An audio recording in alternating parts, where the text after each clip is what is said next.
Bonjour Patricia. Bonjour Anne. Bonjour tout le monde. Bonjour tout le monde. Le féminin et le masculin sacré aujourd'hui. Oui. Bon, on va voir ce que Patricia pense de ces mots-là. Alors, moi j'ai une petite question sur les symboles. Oui. Il y a pas mal de symboles autour du féminin et du masculin qui diffèrent selon les traditions. Alors, nous, on utilise beaucoup le symbole féminin, le cercle avec la croix en dessous, et puis le symbole féminin, le cercle avec la flèche pour l'homme. Qu'est-ce que ça te dit, toi? Les mots qui me viennent, c'est pas juste. D'accord. Mais c'est pas illicite. C'est pas illicite, mais il y a un léger détournement derrière. C'est pas pleinement juste. Pour moi, c'est plus juste quand on dit que le rond avec la croix en dessous, c'est Vénus, oui. Et le rond avec la flèche, c'est Mars. Mais du coup, les deux ont un peu ce type d'énergie d'une certaine manière, mais du coup, ça ne le met pas complètement du côté illicite, mais c'est pas totalement juste non plus. Bon, on peut les utiliser quand même. Oui, oui. Pour l'instant, c'est autorisé en tous les cas. Ouf. C'est bien pratique, ça va plus vite à écrire. Ok, bon. Pour le féminin, on voit souvent aussi utiliser la croix de vie des Égyptiens, la croix de Ankh. Avec du coup le cercle en haut là. Oui, puis la croix en dessous. Donc ça ressemble en fait aussi je grimace plus avec ce symbole-là. Okay. Alors je vais le dire en sacré, je n'ai pas le droit de le dire en français, mais Anamaka opakala nakalamana onakataita namanaka onakatapataita lanakalamana kala otakaita kalaho ashakalamana kalanamana kalata otakai nakala anakaito patai. Alors pour rappel quand même, quand je parle en sacré comme ici, tout est vérifié, même de toute façon l'ensemble de la vidéo est vérifié par la justice licite dans le subtil pour être dans le respect de tout le monde. Voilà. Donc il n'y a pas de corruption qui vient de par le langage que je parle, qui ne sont pas forcément compréhensibles en conscience par tout le monde. Bon. Alors, dans les autres symboles qu'on trouve, pour symboliser du coup la réunion, je fais attention à mes mots. La réunion j'écris aussi facilement. Du masculin et du féminin. Alors, on peut avoir le symbole de deux anneaux qui s'entrecroisent, comme ça. On trouve aussi deux triangles. Alors, oui, parce qu'il y aurait un triangle qui symboliserait l'énergie féminine. Donc, c'est un triangle avec la base en haut et qui va vers le bas. Et pour l'homme, c'est le contraire, la base en bas. Les triangles sont aussi utilisés en alchimie. Oui, alors, je pense que ça a trait à ça. Donc, du coup, ça amène peut-être certaines... Moi, ce que je ressens, quelques distorsions. Encore une fois, c'est pas encore une fois totalement illicite, c'est borderline, diraient certains. Là, ils sont en train de vérifier, ils font... Ils n'aiment pas trop. Oui, parce que associer les deux triangles et les imbriquer pour qu'ils s'entrecroisent. Alors je vais encore le dire en sacré. Je suis désolée, il y a des choses que je ne peux pas dire en français parce que il faut que ça soit au niveau adéquat pour la personne qui voit la vidéo et du coup, il y en a qui vont peut-être pas être assez au niveau, c'est pas le truc, mais ils n'ont peut-être pas assez avancé dans certains apprentissages pour que je puisse se dire en français. Donc en sacré, pourquoi je grimace sur les triangles? Anamaka oko paka anaka otako toko takanama naka otakai takala hanakai topaho ashakamana kata otakala nakala manakala ta otakala pa onakata itai omanaka ototo patakala nakai itakala manakai onaka hota hanahikai opaka ototo ko pakalana itaho takao. Voilà. Après, le côté union avec les deux cercles là, comme ça, là, c'est pas problématique. Je ferais peut-être plus de le faire comme ça. Bref. C'est pas très problématique. Parce que c'est vraiment un symbole qui représente l'union, en fait. Mais pas forcément que d'un point de vue couple. Ah oui. D'accord. Et dernier symbole, alors j'ai trouvé ça en lisant sur le sujet, j'ai vu le lemniscate, donc le symbole de l'infini, qui serait aussi parfois, pour certains, le symbole de la réunion du féminin et du masculin. Ouais, la grimace, c'est direct. Non, là, c'est mélanger complètement les notions. Là, non, c'est pas possible. D'accord. Alors pareil, je vais le dire en sacré parce que je trouve que c'est important quand même de dire pourquoi pour les personnes. Vous ressentirez après les choses à l'intérieur de vous au moment adéquat pour vous quand vous aurez vraiment assez acquis de connaissances pour comprendre. Anama okata kaitala nakalama anakata opakala nakalata italama nakalata otakala anakapata ototoko pakai. Onaka ikalamana inakamana onaka ita ototoko pakala nakalamana otai. Omanaka atai toko toko toko toko ataka ho ho ho ho. Shakamana anaka ho ha hi ha ho. Inakala hana hi ho ho. Shoko pakala na itai takala anai tapaho. Toko lanai takai takapao. Voilà. Pourquoi le côté infini des Niscat ne convient pas. Merci. Alors, on continue d'avancer. On entend aussi beaucoup parler, quand on aborde le thème des énergies féminines et masculines, d'un besoin de rééquilibrage, d'harmoniser les deux polarités. Alors, il est important qu'il y ait un certain équilibrage. Après, cet équilibre varie d'une personne à l'autre. C'est-à-dire que le point d'équilibre n'est pas le même d'une personne à l'autre. Parce qu'il y a des personnes sur leur chemin de vie, ils devront peut-être plus expérimenter, je ne sais pas, le fait d'être maman, si c'est une personne féminine autre, et peut-être qu'une personne féminine aura plus à expérimenter le fait de travailler dans des métiers durs physiquement parlant, etc. Donc ces deux-là, par exemple, n'auront pas la même proportion entre le féminin et le masculin dans l'équilibre en fait, des énergies entre eux. Parce que même si on est du genre féminin, on a toujours de l'énergie féminine et de l'énergie masculine en nous. C'est juste que du coup, le baromètre, il n'est pas placé au même endroit en fonction de ce qu'on doit faire sur son chemin. Et ça peut évoluer forcément en fonction de là où on en est aussi sur notre chemin, en fonction de ce qu'on a à vivre.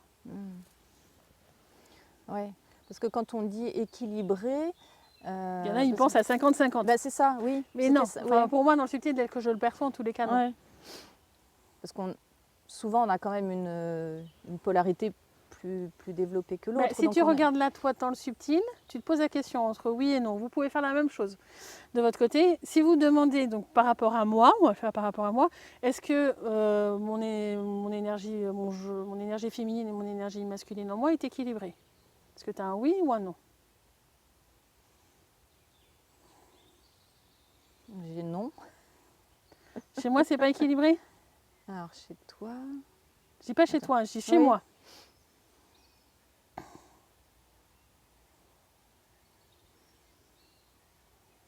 Attends, peut-être que je pose pas bien la question, mais... Est-ce que mon énergie féminine et masculine dans mon être est équilibrée? Dans l'aide de Patricia Poirot. Oui. Oui, ok. Oui, tu as comme oui. Ça, oui. Faut trouver la bonne formulation. Là, elle est précise, la formulation. Si on dit pour moi ou Patricia ou autre, peut-être que là, vous dites bien Patricia Poirot, voilà. D'accord. Alors maintenant, est-ce que si tu essayes d'avoir le pourcentage, tu fais 10, 15, on va y aller par dizaines, on va y aller de manière assez grossière. Quel est mon pourcentage d'énergie féminine et quel est le pourcentage d'énergie masculine? Si tu veux, j'ai un pendule, si tu veux essayer de voir en faisant un truc comme ça. Oui. J'ai un pendule là-dedans. C'était pas prévu. C'était pas prévu, mais je trouve que c'est intéressant pour vraiment montrer ce qu'on parle. Donc tu vois, tu fais ça, puis tu dis un diagramme comme ça, et puis tu le fais naviguer. Merci.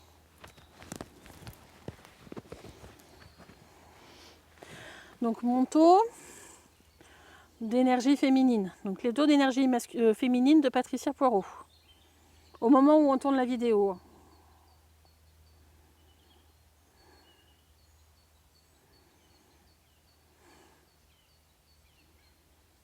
Ne regarde pas la mienne. Tu as à peine la moitié, à peu près. À peu près 40%. Ouais. Si tu vérifies avec ton oui et ton non, est-ce que donc du coup le taux d'énergie féminine dans Patricia Poirot actuellement au moment de tourner la vidéo est d'environ 40%? Est-ce que tu as un oui ou est-ce que tu as un non? Oui, ça paraît juste, ouais. Donc, tu vois, c'est équilibré alors que c'est pas 50-50. C'est pas 50-50. Ah oui. Oui, c'est les...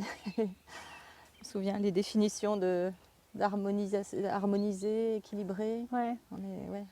Stabilisé, voilà. etc. Ouais, selon là où on en est dans son parcours, peut-être que dans 5 ans, j'aurai 70% d'énergie féminine et que 30% de masculin. Ça dépendra de là où j'en suis et de ce que j'ai à faire dans mon parcours aussi. Oui, d'accord. Mais c'est équilibré. C'est équilibré. Et c'est juste. Et c'est juste. Ok. Bon, très bien. Donc on a besoin que les énergies soient équilibrées. Mais de façon juste pour Voilà. soi et pas D'accord. forcément 50-50. Très bien. Alors, on va peut-être terminer là-dessus. Moi, il y a une question de société qui m'interpelle beaucoup en ce moment sur la transidentité et le transgenrisme. Ouais. Ça, c'est quelque chose qui j'allais dire même, qui me perturbe parce qu'on en entend de plus en plus parler, y compris chez des Les enfants. non-genres, ouais, etc. Ouais. Voilà, il y a un mélange actuellement, moi, qui m'effraie un peu, pour tout dire. Et voilà, je ne sais pas quoi faire de ça. Alors, pour moi, le côté homosexuel ou autre, il arrive qu'il y ait des perturbations au moment de l'incarnation ou qu'un être dans le subtil qui est du genre féminin, par exemple, soit incarné en tant que masculin ou vice-versa. À partir de là, souvent, ça engendre beaucoup de perturbations et il arrive du coup qu'il y ait des couples homosexuels derrière parce que le couple dans le subtil est bien féminin, masculin, mais dans le subtil, dans la matière, ayant eu une perturbation au moment de l'incarnation, on se retrouve soit avec deux féminins ou deux masculins. En soi, il y a des corruptions derrière. Pour moi, en tous les cas. Si je pose la question là maintenant, est-ce qu'il existe au moins un couple homosexuel dont il n'y a pas de corruption dans la notion de leur couple? J'ai un nom qui vient. Ah ouais, alors tu vois, moi, j'étais même pas sur la notion d'homosexualité. Après, personnellement, je respecte complètement les homosexuels D'accord. ou autres, il n'y a pas de souci par rapport à ça. Hein. Moi, je dis juste ce que je perçois dans le subtil par rapport à ça. Donc, ce qui veut dire que ça ne devrait pas exister, en fait. Oui, dans un monde idéal sans corruption. D'accord. Ce qui est loin d'être notre cas aujourd'hui. Le non-genré, pour moi, c'est exactement la même chose. C'est en fin de compte, mais il y a des êtres dans le subtil qui pensent être non-genrés aussi, etc. J'en côtoie certains. Et au bout d'un moment, ils vont aller voir leur guide et ils vont travailler là-dessus. Et ils vont comprendre qu'ils sont soit féminins, soit masculins, et que, encore une fois, il y a eu des corruptions derrière.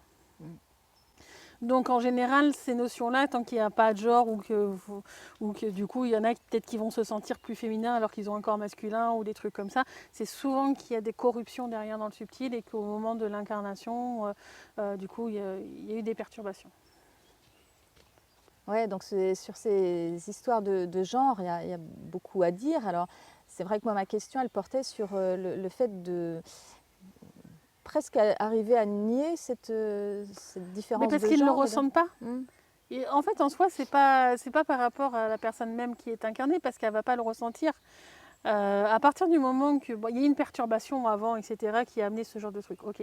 À partir du moment où tu évolues dans ton ressenti de manière licite, etc., tu vas être amené à le conscientiser à un moment donné, mais tu peux évoluer un long moment tout en pensant et que ça sera juste pour la personne parce que c'est pas le moment pour elle d'enlever ces perturbations-là, parce que c'est des perturbations qui sont pas forcément faciles à enlever en fait. Au bout d'un moment, quand il y a des perturbations, il faut faire avec et ça dévie peut-être certains types de chemins, etc. Mais il faut y aller avec son ressenti pour essayer de retomber sur ses pattes après, sur les apprentissages qu'on voulait faire. Mais c'est pas forcément parce que on voit ça sur son chemin que tout de suite on doit comprendre quelles sont les perturbations qui sont derrière ou autres pour que ça s'arrête. De toute façon, si tu es né dans un corps masculin alors que tu es féminin dans le subtil, par exemple, ou vice-versa, moi personnellement, je dirais qu'il faut plutôt comprendre les perturbations qu'il y a derrière, passer les choses en subtil, faire ses pardons, vraiment tout passer dans la justice licite, et après accepter son corps tel qu'il est, parce que pour moi faire de la chirurgie n'est pas forcément bon pour autant, tu vois. Après chacun fait ses choix, mais faire de la chirurgie amènera tout type de travail derrière. Oui, d'autant plus quand ça concerne des enfants ou des jeunes adolescents qui prennent ces décisions-là, qui sont irréversibles, quoi. Pour moi, oui. Après encore une fois, c'est toujours le choix de chacun. Donc il y a toujours une façon d'apprendre et de retomber sur ses pattes d'une certaine manière.